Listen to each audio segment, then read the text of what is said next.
The dentist is clocking out after an especially long day. A root canal, a wisdom tooth extraction, too many cavities to count, when her cell phone rings. She answers and is surprised to hear the panicked voice of her wife on the other line. Her heart stops for a moment as she imagines the worst, a car accident, a house fire. But after listening for a moment, she's able to gather enough context to relax. Their son lost his first tooth today. There was a bit of blood on his face, which had sent her wife into a bit of a state. But now, as they both realize it was nothing more than a standard rite of passage, the moment of terror is over. When the dentist arrives home, she finds her wife and son sitting at the kitchen table with dinner ready, and her wife is in the middle of a story. She's telling their son, who listens wide-eyed and rapt, all about the magical creature known as the Tooth Fairy. Later that night, after they've read the boy a story and put him to bed, the two mothers remind him to put his freshly lost tooth under his pillow. When he wakes up, they promise the Tooth Fairy will have left him a surprise. They wait for him to fall asleep, and then, when they hear his gentle snoring, it's time for the swap. The mother who works with teeth all day opts to do the honors. It only seems fair. She sneaks into the room, careful not to wake the boy, and lifts the edge of his pillow. Hang on. What happened to the tooth? She can't see it anywhere. She lifts the pillow just a bit more, but she can't find it. What she sees instead is a fluttering motion as something small and winged darts out from underneath the pillow. She covers her mouth to stifle a startled scream. It's just a moth, she realizes, as the little winged shape darts around the darkened room. Nothing to worry about. The tooth probably got lost in the sheets. Nothing to worry about. She slips a quarter under the pillow and sneaks back out of the room. She doesn't stay long enough to see the little winged creature, the thing she thinks is a moth, fly toward her son's face, landing in his open mouth. The next morning, the boy is delighted to find a shiny quarter under his pillow. He is less delighted to find that he has come down with a sudden case of the sniffles and sneezes. As the dentist heads off for another day of work, her wife calls out from her own job, opting to keep the boy home from school today, just in case.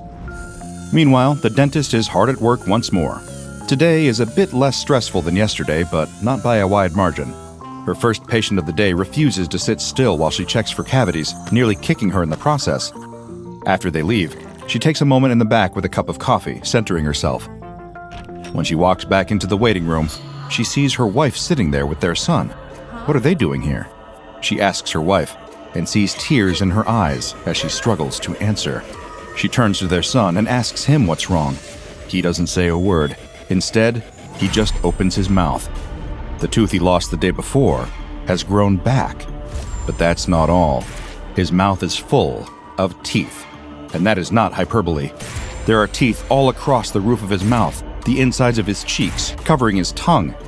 The dentist suspects that if she shone a light down his throat, she would see teeth all the way down. She'd better call in a specialist, because this is no job for an ordinary dental practitioner. It isn't her fault. She could never have been prepared for her son to come down with a case of SCP-478. SCP-478 is a species of small entities of varying size and shape, which resemble a darkly colored butterfly or moth when in flight. Though they have been encountered in the wild frequently, they are elusive and difficult to capture. Instances of SCP-478 that have been contained do not appear to have a need for food, sleep, air, or reproduction. There is still little known about the nature and motives of SCP-478, but this much is clear. They are predatory in nature and tend to target humans under the age of 25, especially those who have not yet lost all of their deciduous teeth. When an instance of SCP-478 finds its prey, it will enter the victim's mouth while they sleep and attach itself to the soft palate in the upper nasal cavity, blocking one of the nostrils. After the creature has embedded there, the victim's body will begin to produce an excess of mucus. With the stuffy nose and increased mucus production, the victim will wake to believe they have come down with a cold. A bit of an annoyance, sure, but nothing some rest, lots of fluids, and a bit of grandma's chicken soup recipe can't cure. That would be true if it were, in fact, a cold. But as the condition progresses, the victim soon realizes that they have come down with more than a case of the sniffles. Soon after waking up, the victim's palate will begin to generate teeth at a rate far faster than ordinary tooth growth. The more teeth grow in, the faster they grow, and the more quickly they spread. These teeth will continue to sprout from the palate, more and more teeth emerging through the skin, until the entire palate has been covered. But it doesn't stop there. Oh no. It continues down the victim's throat and into the esophagus. Over the next several days, usually between 2 and 4, the growth of teeth will continue down into the stomach lining, filling the stomach. Then, teeth will begin to grow in the lungs, making it difficult to breathe, then will grow from the subcutaneous layer of skin. The law of conservation of matter comes into play as these teeth sprout. The calcium required to produce them can't just come from thin air. It must come from somewhere in the body. In this case, that would be the skeleton. Skeletal calcium is leached away to provide new teeth with the material they require. As you might imagine, this process is extremely painful and downright unpleasant in every way. Now, there's no polite way to put this. The ultimate stage of the infestation involves teeth growing downward through the digestive tract. The growth stops once the entire digestive tract has been filled with teeth. Then, the SCP-478 instance will fly out through the victim's mouth, leaving the tooth-filled victim behind. These teeth are, aside from their placement, ordinary. They contain a root, nerve, enamel, just like any tooth you might find in a mouth. You know, where teeth are ordinarily found. The parts of the body where the teeth have formed may expose them to unusual conditions, such as the high concentration of acid in the stomach. Teeth that form within the skin, on the other hand, group together and form large, hard masses of dental material beneath the surface of the skin. The method by which SCP-478 induces this heightened growth of dental tissue is currently a mystery.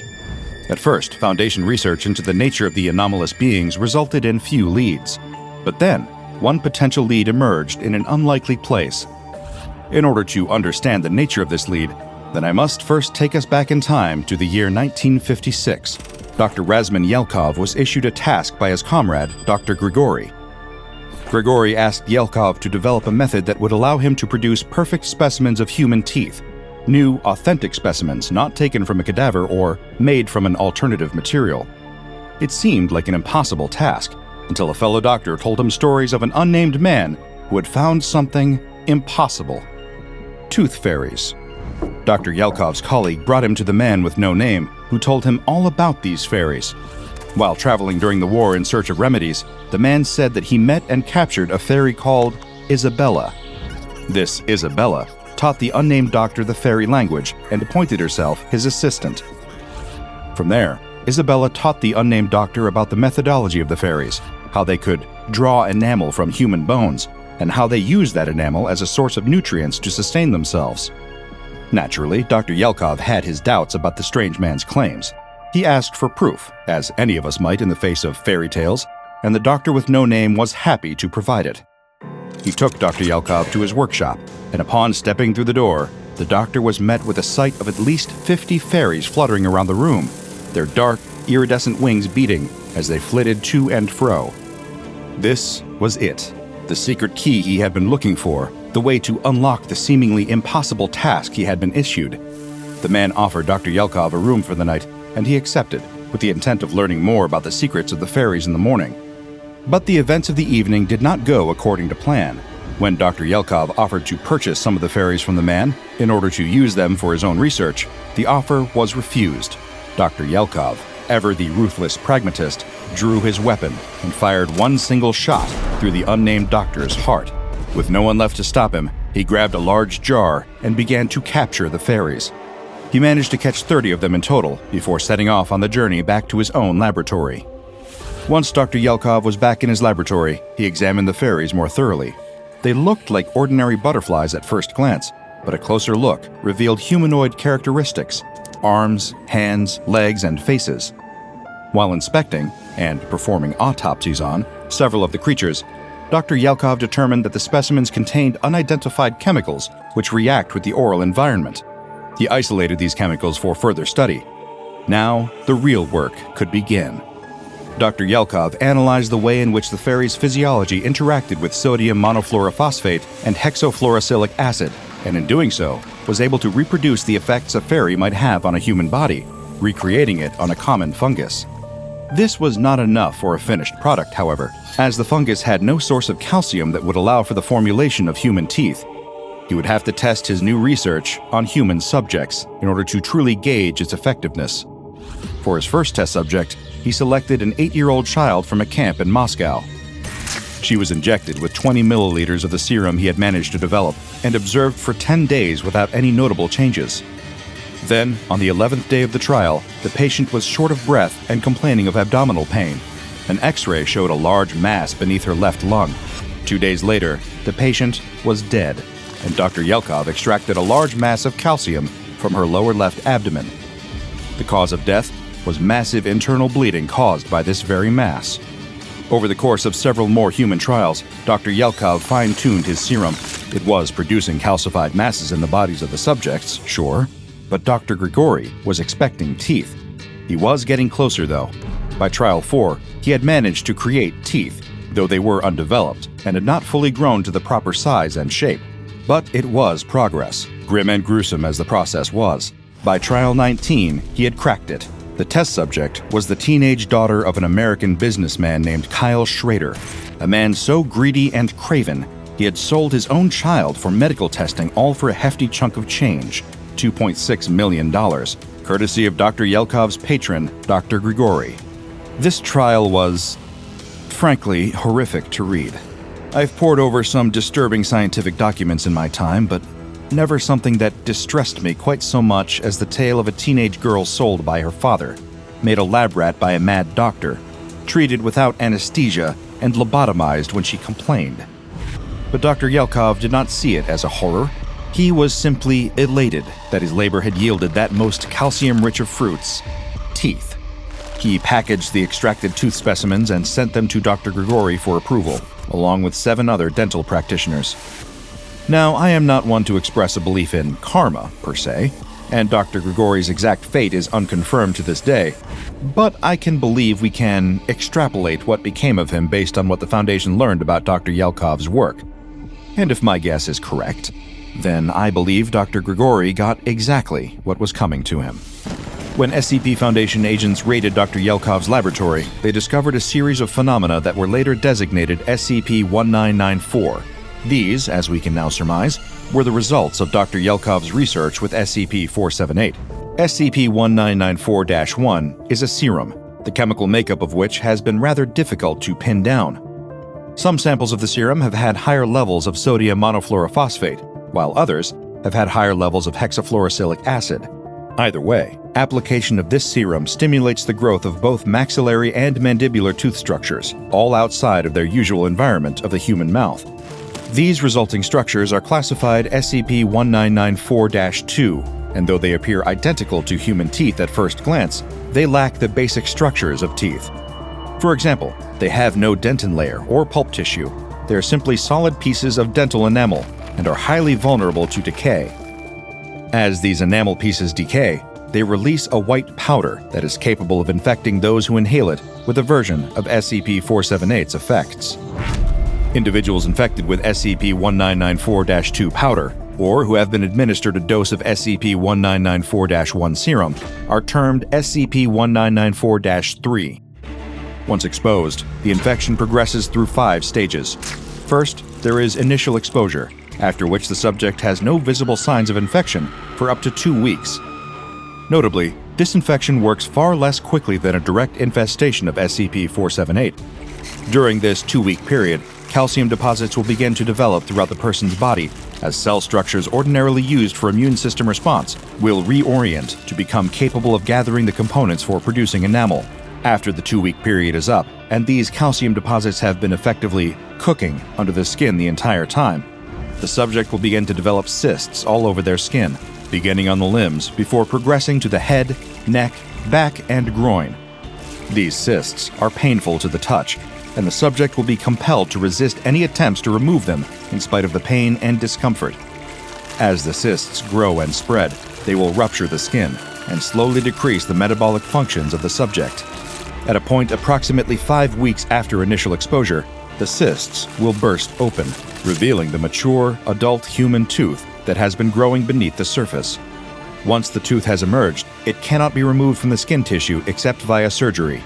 Once the subject has reached this stage, the breakouts of teeth will occur faster and faster, spreading until they have covered all of the extremities, and then will begin to manifest in the soft tissues of the palate, the inner ear, and ocular tissues, spreading to every orifice. This stage of the infection resembles an infestation of SCP-478, though the teeth are lacking the interior nerve and pulp present in those created by SCP-478. Though the teeth may be removed through surgery, as I mentioned, the surgery is only a temporary fix. After any teeth are removed from the body, new growths will form in their place. After 8 weeks following initial infection, the entire body of the subject will be covered in a layer of teeth, or SCP-1994-2. But then, it all gets even worse. The teeth will begin to develop carious lesions across all of their surfaces. It is unknown how these teeth decay, given the fact that they are not exposed to any acid-producing oral bacteria. But they do decay just the same, and the process is highly unpleasant. Over the course of no more than 7 days, all the thousands of teeth across the subject's body begin to show signs of gross decay and release that aforementioned infectious white powder. This is possibly due to the use of fungus in the serum's development phase, as this white powder is somewhat reminiscent of fungal spores. After the subject's body is covered in fully rotten teeth, they will perish in the ultimate stage of infection. The cause of death is due to the combination of weakened immune system, exposure to massive amounts of decay, and the inability to eat anything or receive nutrition intravenously. No subjects have lived longer than 2 weeks past full decay. SCP-1994 was discovered during a raid conducted by the Foundation in collaboration with GRU Division P operatives in the former USSR in 1959. When they raided the laboratory, the Foundation discovered 9 instances of SCP-1994-3. 7 had already died, and 2 were decaying. Dr. Yelkov was nowhere to be found, but the Foundation did recover his notes and journals. The fairies he spoke of in his notes were also nowhere to be found, and the Foundation was unable to confirm their existence for several years. But then, they discovered an instance of SCP-478 in the wild. Dr. Yelkov really had encountered these creatures, captured them, studied them. Any instances of SCP-478 that are found are to be surgically removed from their victims before death and kept in one piece. After they have been recovered, they must be kept in specialized vacuum-sealed lockers in Biosite 66. As instances of SCP-478 do not appear to be able to pass through solid matter, they may be held indefinitely, as long as no damage occurs. Victims who have only been mildly affected by SCP-478 may be given ordinary treatment in a civilian medical establishment, though Foundation surgeons must perform the procedure under the guise of orthodontic surgery. As with ordinary surgery, the patient must be sedated. Victims who have been severely affected by SCP-478 must be taken to Biosite 16 for study. Because of the unique way in which SCP-478 works, infected individuals must not be terminated prematurely. Victims who have been deemed capable of a full recovery are to be treated for infection and released from Foundation custody. After recovering, they must be given a Class B amnestic, and false memories must be planted as to avoid arousing any suspicion. Though the process of infection that SCP-1994-3 instances go through shares some symptoms with an SCP-478 infestation, many of the symptoms differ dramatically. This in particular interests me. It would seem that the chemical components produced by SCP-478 are not the only factor in their effects on the human body. Something else must be responsible, something that requires the physical presence of one of these so-called fairies, rather than just the compounds they secrete or the chemical reactions they cause. Though I disagree deeply with his methodology, I can see why Dr. Yelkov was so compelled to study these creatures. If the Foundation is ever able to track down Dr. Yelkov, provided he is still alive, they may be able to discover more about these tooth fairies. If Dr. Yelkov had left the other nameless researcher alive, he might have learned even more about them, how to communicate with them, for example. If that other man's story is to be believed, these beings are sentient. They have names, their own language, and are capable of intelligent communication. Maybe, with some further study and some cooperative living specimens, the Foundation could learn the secrets of the fairy language just as the other doctor did. Imagine the possibilities if we could speak to these creatures. Perhaps they could ask them why it is they do what they do to us. Perhaps they could broker some sort of peace between the species. Perhaps, and this might be naively optimistic of me, they could ask them to stop.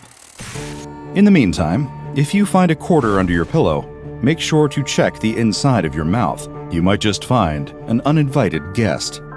Check out the DrBob Patreon and become a junior researcher today. Now go and watch another entry from the files of DrBob, like SCP-2450, Teeth.